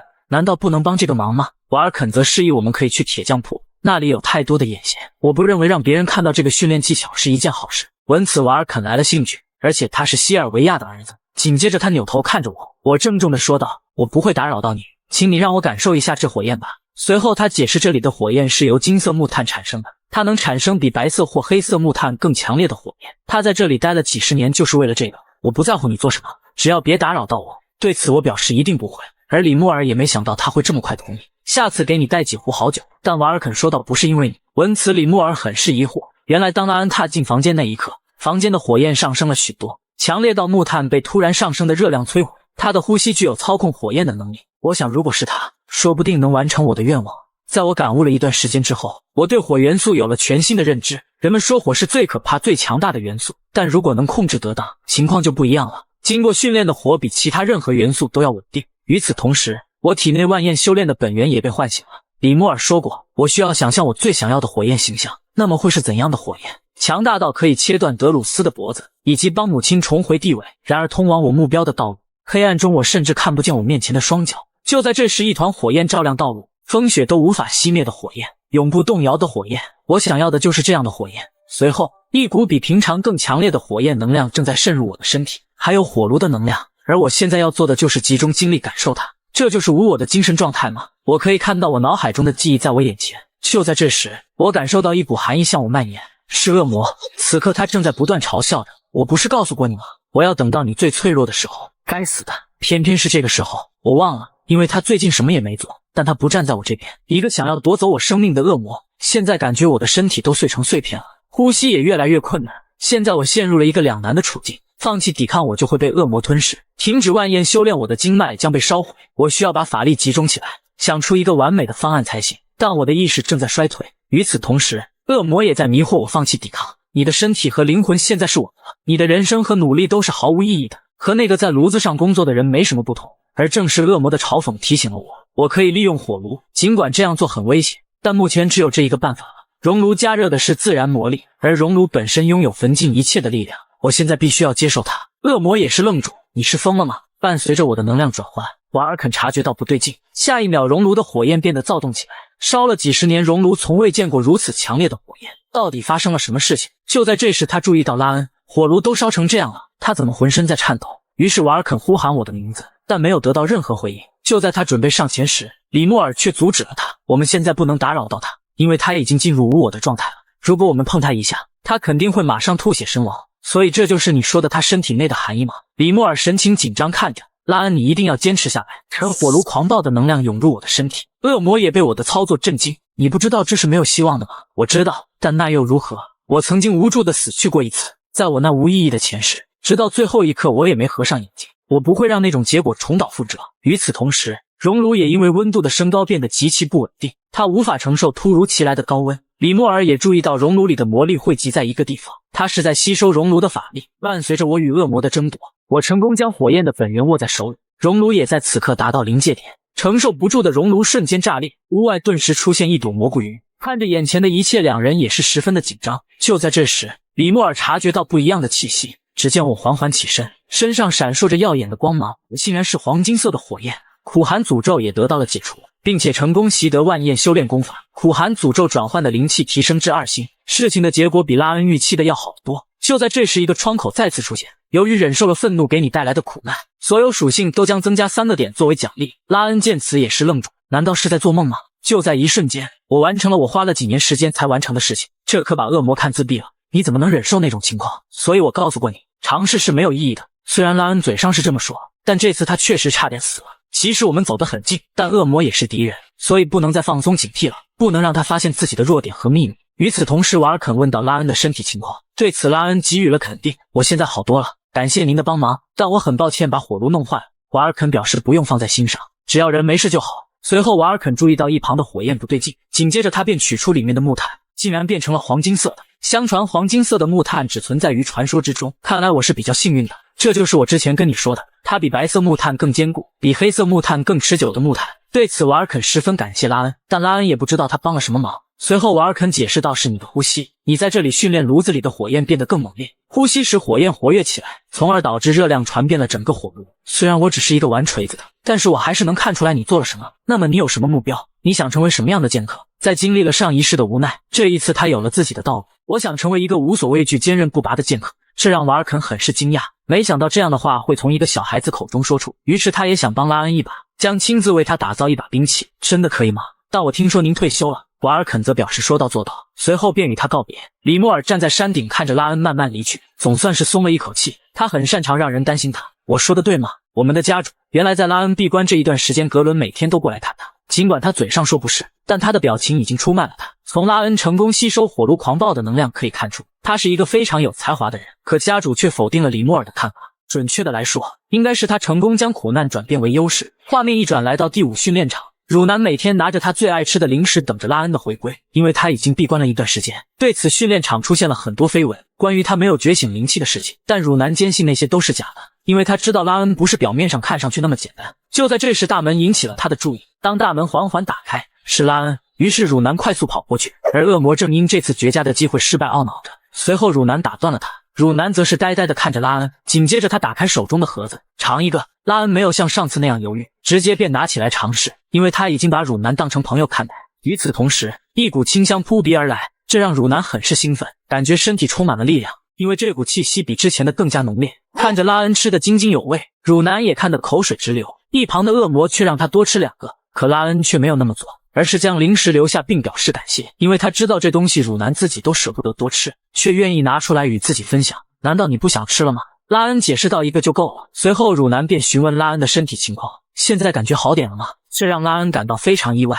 没想到还有其他人关心他的身体。对此他给予了肯定，我现在感觉身体好多了。闻此汝南露出了开心的表情，随后便满意的离开了。她真的是一个让人意想不到的女孩。画面一转，李莫尔再次向练习生宣布，训练将进行到下一步核心训练，因为这几个月以来他们进行的都是最简单的基础训练，然后在1个月后进行一次笔试，而笔试的成绩将直接影响个人的毕业。闻此玛莎却是兴奋起来，因为她展示的机会终于来了。就在李莫尔进行着讲解时，玛莎打断了他的讲话，并询问那些落后的人该如何处理，而所有人的目光都聚焦在一个人身上，很明显他说的就是针对拉恩。随后李莫尔直接就打了他的脸，拉恩已经觉醒了他的气场，这可把玛莎突然愣住，怎么会？随即转头看向拉恩，可下一瞬他却是变得无比兴奋，如果真是这样，那么我的机会来了。紧接着他就向拉恩走去，因为上次的结果让他感到十分不服气，现在拉恩觉醒了气场，所以他就迫不及待的想要挑战，将他从第1名的位置压下来。就在这时，一旁的巴伦却出手阻止了他。拉恩才觉醒气场不到1天，作为一名剑客，你没有一点荣誉感吗？闻此玛莎十分生气，没想到这么多人会帮着拉恩说话，随后他便嘲讽起来，我想荣誉对你来说是最重要的，因为你从小就这么珍惜。而玛莎则认为不是所有人都配拥有，即使是那些傻瓜也能在1月之内学会气场，但我们最优秀的实习生花了6个多月的时间，那只能说明他没有天赋。一个没有学会气场的剑客永远不会出名。即使他在剑术上有天赋，如果他不能使用气场，那也没有意义。上次教练提出决斗的提议，不就是为了让他成长吗？闻此，李莫尔则表示并非如此。紧接着他便叫住了拉恩，想必第一名的位置也坐得够久了，所以是时候该从上面下来了。随后就向拉恩提出决斗，可拉恩却是直接拒绝他的提议。如果你想让我拿优等生的位置做赌注，那你就得提供同等价值的东西。而玛莎也没有直接同意。难道你还不清楚你的处境吗？随后拉恩使出了一招激将法。难道你是害怕了吗？面对拉恩的嘲讽，像玛莎这样高傲的人自然是无法容忍。你这是在跟我说吗？这让玛莎觉得十分可笑，真的是太有趣了。随即表示那么你想怎么赌？紧接着他拿出来一颗丹药，它可以增强身体和气场，这个赌注够吗？随后拉恩示意恶魔，你还记得上次我说的吗？我们应该等到他提出挑战，然后从他身上得到好处，这就是我们的机会。画面一转，来到了1个月后，看着今天的日期，玛莎感到无比的兴奋，因为她等这天已经很久了。身为同龄人中的佼佼者，她从来没有被人打过，这让她感到了耻辱。她觉得这是一场必赢的比试，因为拉恩才学习1个月的气场，而他足足练习了3年。玛莎想要争夺第一，都是为了能获得更多的修炼资源，这样他才有能力解救他的家人。所以该结束了。拉恩、齐格哈特，今天终于到了练习生相互比试的日子。李莫尔示意他们，观看一场打斗和真正参与其中一样有帮助，可以仔细观察其他学员是如何打斗的，并考虑在某些情况下你会如何反应。所以尽你们所能，与对方来一场真正的较量。首先第一个出场的是巴伦与多里安，可就在这时，多里安却举手打断了李莫尔。比试还没开始，他已经举手投降了，这让在场的所有人顿时愣住。而他给出的理由是昨天晚上没有睡好，所以现在肚子不舒服。恶魔见此也是十分生气，如果他是我的下属，我现在就会把他砍了。然而拉恩早已料到，但李莫尔可不会轻易放过他，你至少需要尝试一下，即使你输了，我相信你会学到一些东西。见此，多里安只能无奈地答应。当他再次出现时，已经趴在地上投降了。随后李莫尔也对他们的比试做出了点评。巴伦还是无法控制好自己的情绪，如果你做得好一点，你5招之内就能搞定他了。多里安还是老问题，你为什么一直逃避？如果你好好战斗，相信你可以表现得更好。那么接下来的是汝南和克雷因。伴随着教练的一声令下，克雷因则是先发制人，对着汝南来了一记劈砍，而汝南则是神情淡定，没有一丝慌乱的表现，仅仅只是一招普通的抬手架剑，克雷因手中的剑就被击飞了出去，这让他顿时不知所措，怎么会这样？随后李莫尔便示意他们比试结束。克雷因，你表现得太过于紧张，你必须要学会如何放松自己手中的剑。而汝南的反击虽然表现得不错，但气场使用的还是不够。伴随着时间的流逝，最后出场的是拉恩与玛莎，而此刻的玛莎早已等得不耐烦，对着拉恩不断挥舞手中的剑。一旁的同学见此也是胆颤心惊，尽管他的攻击很凌厉，可在拉恩眼里这些都是小把戏，很轻松的就化解了他所有的招式。而拉恩仅仅只是一击简单的挥剑，就让他差点拿不住手中的长剑，他也因此露出了攻击破绽。下一瞬，拉恩的剑径直朝他挥去，吓得他连忙拉开距离。可玛莎丝毫没有意识到自己的狂妄，反而对拉恩进行嘲讽：我以为你挡不住我的剑，不得不承认你的确有点剑术天赋，但仅限于剑术。紧接着他便开启气场，一瞬间就爆发出了一股极强的气势。像你这样没有强大气场的人能有什么未来？下一秒他就来到了拉恩的身前，伴随着他一声呐喊，手中的剑朝拉恩猛劈而下，却被拉恩架剑化解了攻势。没开启气场的拉恩显然有些许吃力，剑攻击被拉恩抵挡。玛莎还在不断嘲讽，这样你能坚持多久？气场更多的取决于一个人的天赋，而不是剑术。像你这样勉强开启气场的人根本不是我的对手，如果你不马上投降，那我就把你的骨头打碎。而拉恩也不知道他哪里来的底气，你一直在谈论天赋，齐格哈特的人真的很喜欢才华，对此他则表示肯定。这就是为什么我想向你展示真正的才华是什么样子的。拉恩索性也不再隐藏，那我也给你看点东西，我会告诉你有比天赋更重要的东西。见此，玛莎内心猛然一震，因为拉恩身上散发的黄金色灵气就宛如太阳般耀眼，并且还带有一些淡淡的火焰。玛莎也看出了这绝对不是普通的火焰，还有火焰背后有某种东西挥之不去。那些美丽到可怕的火焰是什么？这让他不得不认真起来。紧接着便拿出他的隐藏杀招流星剑法。拉恩也看出这是将所有灵气汇集在一点的招式，看来他想一招决定胜负。我承认你很坚强，但你不能阻止我成为第一。言罢，猛然发力朝拉恩袭去，下一瞬两道剑气交错在一起，两人的气场掀起了滚滚气流。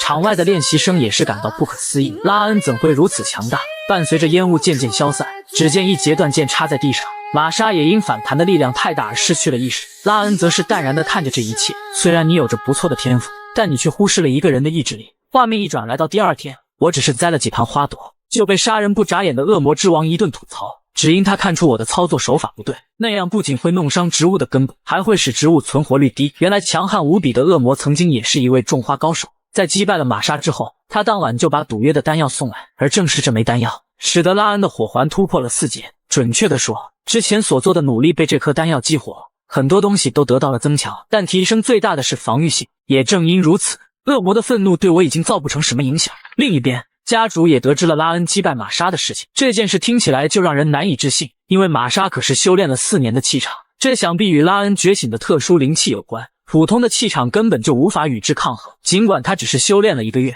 李莫尔也同意家主的看法。那么玛莎的情况怎么样？李莫尔则示意家主不用担心，他没有受到什么伤害，只是失败对他的冲击不小，相信他可以克服的。画面一转，当拉恩回头看去时，发现玛莎在远处正注视着他。你来这里干嘛？我想你不是来找茬的吧？拉恩还以为他不会像一个小孩子，但他现在表现得像个孩子。果然他来找拉恩就是想和他再较量一场，可拉恩对此却表示拒绝。如果你还没有接受失败，那就有点可悲了。玛莎则是承认自己输掉的结果，所以他想看看自己是怎么输的，和你再次比试我能得到什么报酬。这可把玛莎顿时愣住，在挑战胜利者时，失败者至少要带一份礼物，而玛莎也看出了拉恩没有和他比试的想法。就在这时，他注意到拉恩栽种的花朵，看来只能用这个方法了。想必你很喜欢花朵吧？可拉恩却对此否定了他的看法。我不喜欢花，也不明白为什么人们喜欢它们，我只是为了母亲才在做原因。闻此，玛莎便轻轻地挪开放在花上的脚，生怕踩到它们，随即找了一个理由离开这里。而就在这时，拉恩的母亲突然出现，并误以为玛莎是他的好朋友。不管拉恩如何解释，母亲还是叫他留下来了，因为他听说了玛莎与拉恩比试的事情。面对拉恩母亲的关心，玛莎也不知道如何是好。正当他想要离开时，母亲却一把将他往屋里带。既然来都来了，不能饿着肚子回去吧。就这样，玛莎被母亲邀请到了家里做客。让拉恩好奇的是，她为什么表现得这么有礼貌？这可不像之前的玛莎。而西尔维亚也是非常热情地询问她修炼有没有遇到什么困难。看着她狼吞虎咽的样子，母亲则示意她慢一点，因为这里的食物比公爵府的要差一些，所以要细嚼慢咽才好。而正是这些话让她想起了她的妈妈，曾经她妈妈也说过一样的话。在吃完晚饭之后，母亲便与她告别。她是不是吃错药了？不是来找我打架的吗？而玛莎之所以没有拒绝，是因为西尔维亚的眼睛和她妈妈的很像，尽管他们的头发颜色不一样，刚才就感觉是妈妈在她身边，所以她很是珍惜刚才的时光。玛莎的母亲被白血教绑架之后，她就被丹尼尔收养到了齐格哈特，所以她渴望变强，得到家族的重视。但那天她输给了拉恩，齐格哈特因为他的才华收留了她，她不知道会不会因此被家族丢弃。虽然丹尼尔对她很好，但如果那只是表面上的，那她将失去了唯一的希望。当他回到家时，管家已经等候多时，因为丹尼尔给他写了一封信件，这让他不由得紧张起来。可当他看到里面的内容，却是不敢相信。原来丹尼尔一直在帮他寻找母亲的消息，并且也没有责怪他输掉比试。玛莎也意识到了自己太在乎所谓的输赢，所以他现在要做的就是承认他的不足，然后继续前进。如果我还像以前那样，只会让父亲感到蒙羞。我会放下愚蠢可悲的过去，我将会变得更强。玛莎居然主动找到了拉恩，因为他对拉恩的态度发生了巨大的转变。我不会做任何半推半就的道歉，来弥补我迄今为止所做的一切。然而，我会遵守我的诺言。闻此，拉恩很是疑惑，原来他在比试前就说过，输家必须服从赢家，而他的态度也出乎了拉恩的意料。尽管他们做出了承诺，没想到玛莎在短短的时间发生了巨大的改变，这是一种非常了不起的品质。画面一转，来到了新的一年，大家都有了很大的变化。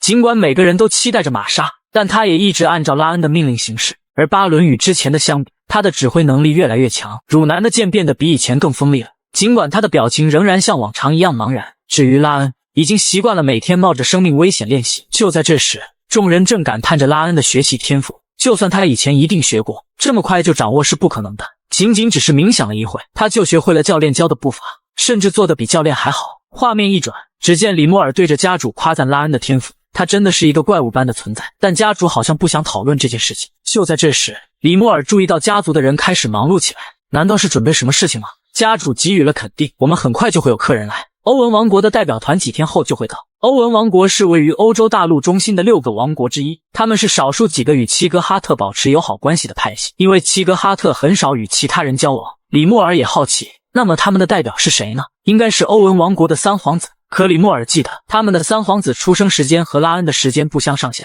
家主随即示意李莫尔做好准备，因为他们想观察剑士和练习生是如何练习的，我们不应该让他们看到难看的场景。闻此，李莫尔陷入了沉思。他们的3皇子和拉恩差不多大，现在想想就觉得非常有趣。所以你这老狐狸又在密谋什么？画面一转，李莫尔马上就把大家召集起来，宣布他的想法，那就是第5训练场的学员与欧文王国的三皇子使团来一场交流。这让底下的学员很是疑惑，因为他们听说那是第6训练场的事情，怎么会来我们第5训练场了？原来就在此前，李莫尔就找到了三皇子，并看出了他对第6训练场的比试不是很满意，所以向他发出了特别的邀请。如果你有时间的话，明天来第5训练场，我让你看看真正的东西。虽然现在有点唐突，但作为一名剑士，你们要时刻做好准备。李莫尔随即示意他们进场。只见一名少年领着一支骑士团出现在众人面前。我叫格雷尔·欧文，很高兴认识大家。而拉恩也看出他与众不同，因为他身上展现的气势是最强的。李莫尔随即示意拉恩，你是否想与他们来一场对决吗？看着这么强有力的对手，刚好用来检验我之前训练的成果。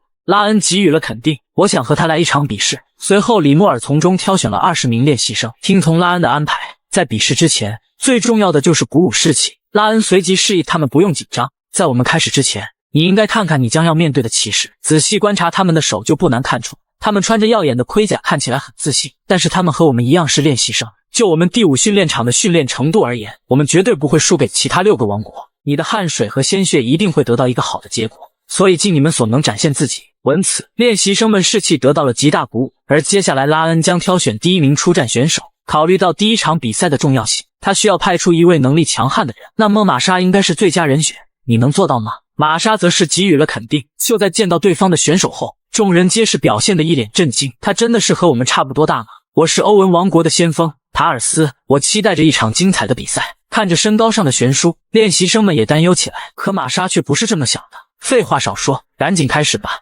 面对身高上的差距，女孩跳起来就是一顿疯狂输出，这直接把帝国的三皇子震惊。塔尔斯是他们第2训练场不弱的战士，在力量和决斗上拥有一定实力。看来他们没有辜负契格哈特这个名字，并且实力绝对可以与王国的骑士相媲美。相比于之前的第6训练场，虽然他们也训练有素，但与罗伯特家族相比就差太多了。想必第5训练馆才是真正有才华的学员所在的地方。所以这就是你邀请我们参观第5训练场的原因。李莫尔给予了肯定，这是一个难得的机会，能够与帝国的骑士之一决斗训练，我想这会给他们一个教训。与此同时，李莫尔提出要与他们来一场赌约。闻此，欧文王国的教官也来了兴趣，我们将进行20场决斗并奖励胜利者。可他们的教官却是非常自信，因为欧文王国的骑士接受了精英训练。你觉得你的学员能战胜他们吗？而李莫尔也对自己的学员有信心。在玛莎的强势攻击下，塔尔斯很快就招架不住，在抓住他失误的瞬间，玛莎重重的给他来了一击，而第1场以玛莎获胜而告终。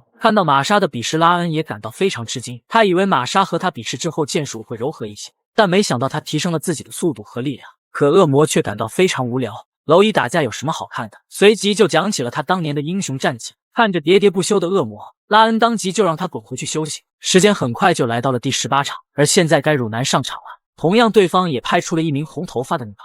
看着面无表情的汝南冷如冰霜，这并不是他喜欢的性格。紧接着两人便开启气场，下一瞬2把兵刃发出激烈的碰撞，气场产生的气流使得众人看不清战场的局势，可这也给汝南提供了出手的机会。当他察觉时，汝南已经出现在身后，但他也是反应迅速，当即就挥出了一击横扫，却不料只是一个残影。然而汝南的剑已经架在他的脖子上。第18局汝南获得了胜利，他也对汝南的实力表示认可。紧接着汝南便找到了拉恩，并询问拉恩有没有看他的比试。拉恩则给予了肯定，你的步伐得到了很大的进步。此刻比试已经快进入到白热化阶段，双方各自获得了9场胜利。第19场是布伦和瑟伦，两人礼貌地介绍了自己的名字，而拉恩一眼就看出他是除三皇子之外最强的一人。伴随着裁判的一声令下，两人奋尽全力挥动着手上的剑。经过几个回合的试探，巴伦也得知他们的实力旗鼓相当，所以只要其中一人出现失误，比赛就会结束。在经过数次交锋后，两人决定用全力一击定胜负，而比试最终以两人的剑断裂而告终。李莫尔随即宣布了比试结果。第19场比赛打成平局，拉恩对巴伦的表现给予了肯定。那个见习骑士是他们当中最强壮的，而巴伦却是感到非常自责，关乎齐格哈特的名誉，我无论如何都应该要赢得比试的。见此，拉恩拍了拍他的肩膀，接下来的事情就交给我了，为齐格哈特的名字带来荣耀。就在拉恩与王子即将开始对决之际，此刻的他却是一脸疑惑，因为他直观认为拉恩的实力太过平分。难道你并不是直系血统？拉恩对此给予了肯定。随后格雷尔便表示，比起与他对决，我更希望与那3人切磋一番。于是他朝着李莫尔提议，如果我赢下了这场对决，请务必让那2人与我对练一番。李莫尔只能尴尬地笑了笑，当然，如果你能赢得胜利的话，那么我对此没有任何意见。下一秒，2人便瞬间进入了作战准备，而此刻的王子还想着保留实力，用来应付下一次的对决。可一旁的大叔很快便发现了不太对劲，那家伙简直就如同怪物一般。由于存在感太差，导致大叔差点没有发现我真正的实力。不过李莫尔很是好奇，既然看穿了我的实力，为何不提醒3王子一下？而他则对此做出回应：3王子将会是欧文王国的未来，可他自出生以来就未尝败绩，这对他来说并不是一件好事。虽然拉恩的实力很强，但他并不能轻易击败王子，而李莫尔则对此有着不同的观点。随后李莫尔朝着大叔提议，不如再对赌一次。紧接着他便朝着大叔伸出5根手指，拉恩将会在5个回合之内结束这场对决。就在这时，只见我猛然对其发起了进攻，而王子还没反应过来，就被我一击击中了腹部，当场疼得倒地不起。转瞬之间我就结束了这场对决，看起来甚至都不需要5个回合。此刻的王子这才意识到，拉恩之所以是最后一个上场是有原因的，因为他才是最强的。就连大叔都觉得难以置信，那家伙哪里像个学生，无论是步伐还是剑术都精湛的无可挑剔。与此同时，一旁的王子却当即喊住了拉恩，并表示自己还未展现出真正的实力。你可真是太丢脸了，身为王子居然不敢承认自己的失败。如果你还有身为王子的尊严，就应该承认自己的失败而后离开。这正当双方即将争吵起来时，一旁的李莫尔及时制止了他们，并对拉恩表示可以选择自己想做的事情。既然胜负已分，我想我们没有理由再打下去。可王子却当场对我表示道歉，是他低估了对手的实力，他为自己这种行为感到非常羞。随后更是放下手中的宝剑，并请求着拉恩能够再给他一次机会。就连拉恩也没有想到，如此傲慢的王子居然也会道歉。既然如此，那么我就再给你一次机会。与此同时，只见王子当即扯下了胸前的项链，就像是下定了某种决心。试下一秒，一股雷霆之力瞬间从他体内爆发。现在并不是隐藏实力的时候，如今的他只想倾尽全力与拉恩一战。而此刻的恶魔却开始对拉恩嘲讽起来：难道你没猜到之前那家伙隐藏了实力？即便如此，这次对决我也能赢。但恶魔显然并不认同他的观点，于是拉恩便向他提议：不如我们打个赌吧，如果我能战胜王子，那么我的所有属性都会增加4点，否则愤怒值上升10点。下一秒，只见我当即摆好了架势，王子已然顺身来到我的身前，于是我选择抬剑进行抵挡。一瞬间，2股巨大的力量相互碰撞在了一起，就连王子也没有想到拉恩居然能够接下这次进攻，这家伙简直如同怪物，看来不能把他当做普通的天才看待。随后只见格雷尔缓缓凝聚力量，这就是传说中的佩雷斯剑术吗？从他那强大的气场判断，他应该是想用下一次进攻决出胜负。既然如此，那我也应该拿出自己的实力，这将会是个的最后一击。拉恩齐格哈特。与此同时，一股金色火焰从我的剑上爆发，就连王子都觉得非常震惊，这就是传说中的金色火焰吗？但他可不会因此退，因为他还没有使出全力。下一秒，紫剑旗朝着拉恩挥出全力一击，而拉恩也选择全力进行反击。一瞬间，2股强大的力量相互碰撞在了一起，看起来2人都拥有旗鼓相当的实力。随着格雷尔加快攻势，拉恩明显有些招架不住王子的进攻。正当他以为自己胜券在握时，下一秒，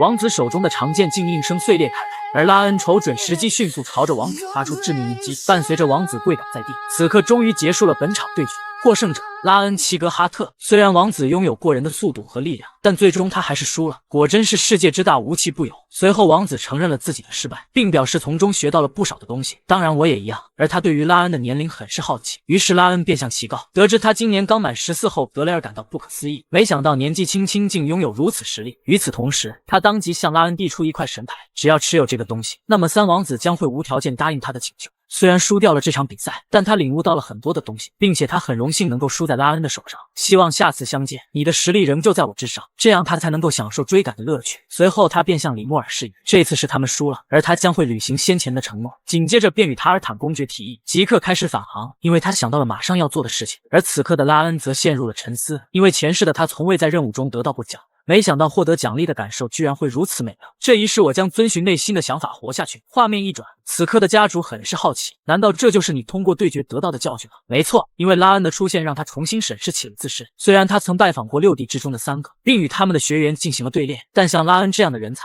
他还是头一次遇见。拉恩的身上有着许多值得他学习的地方，所以他决定在向族长问好之后马上回去，因为他想要掌握那些所领悟到的东西。随后在转交完国王的信件之后，他便离开了这里。而公爵很是不解，为何王子要将令牌赠与拉恩？随后他便对此做出回应。拉恩的人品非常的独特，总是礼貌待人，并且拥有超高的剑术。再说了，赠与令牌也算是对未来的投资。那家伙年纪轻轻就拥有这般强大的实力，即使是旁系血统，将来他也一定会成为震撼整片大陆。所以与这样的人才建立交情，未来一定会对我有所帮助。没想到你居然考虑得这么长远。而王子非常期待下次见面，拉恩究竟会成长到什么地步？另一边，管家表现得非常惊讶，因为他国的王子居然承认了拉恩的实力，就连格伦都露出了久违的微笑。不过，塔尔坦公爵所说的事情应该怎么处理？除开王子的信件，他还向族长汇报了一件重要的事情，来自欧文王国的国王六弟之一的欧文二世所说，5个恶魔开始行动了。就在三王子离开训练场后，里莫尔夸赞起了众人，大家都做得不错，而他决定在下周进行特殊训练，那将会是一场真正的战斗。这次你们要做好流血的思想准备。向南方靠近的领地之中，有个名为雪虎寨的山贼营地，他们一开始还只是向过往的路人收取费用，但最近出现了许多伤亡现象。那么我们的任务就是扫荡山贼吗？李莫尔对此表示否定，因为那群山贼偷袭了一座村庄，并且杀害了所有的村民。闻此，众人当即感到非常震惊，而他们的任务便是消灭所有山贼。虽然是山贼，但他们都会使用气场，所以大家千万不要掉以轻心。而出发时间便是明晚，请大家做好准备。画面一转，此刻汝南正在进行着剑术训练，因为他想在出发前调整自己的姿势，但看起来事情似乎并没那么顺利。毕竟拉恩的剑术既灵活又流畅，而他并不知道自己的问题出在哪里。原本他还想着找拉恩请教一番，但经过一番思索之后，最终汝南还是不想妨碍到他的训练，随后便自己埋头苦练起来。片刻之后，虽然剑术的威力降低了不少，但好在动作流畅了许多。于是他朝着训练馆做出道别之后，就往家里赶去。因为母亲早已为他准备好冰淇淋，于是他决定明天带着冰淇淋去请教拉恩一番。而就在他朝着家里走去时，一道声音喊住了他。下一秒，汝南当即呆愣在了原地，因为喊住他的正是他的哥哥西利亚。虽然他很欣慰汝南经过训练变得更加强大，但他明明交代过汝南不要妄想着做出任何威胁的举动。随后，只见鲁南当即便被吓得倒退几。看起来我教给你的东西都忘得差不多了，那么是时候该提醒你一次了。你还记得那只名叫露比的松鼠吗？随后他便将一只松鼠拿出，你似乎忘记它是怎么死的。下一秒，只见他当即便将松鼠捏死在了手中。一瞬间，昔日痛苦的回忆便浮现在了汝南的眼前。紧接着，他便失声痛哭起来，而西利亚则在他的耳边轻声说道：“不要妄想逃出我的手心，直到那天的到来，不要做任何危险的事情，你只需要乖乖待着即可。”就在这时，一道剑气朝着他迎面扑来，西利亚只能连忙闪避攻击。随后，只见拉恩一把将汝南护在身后：“我这该死的混蛋！”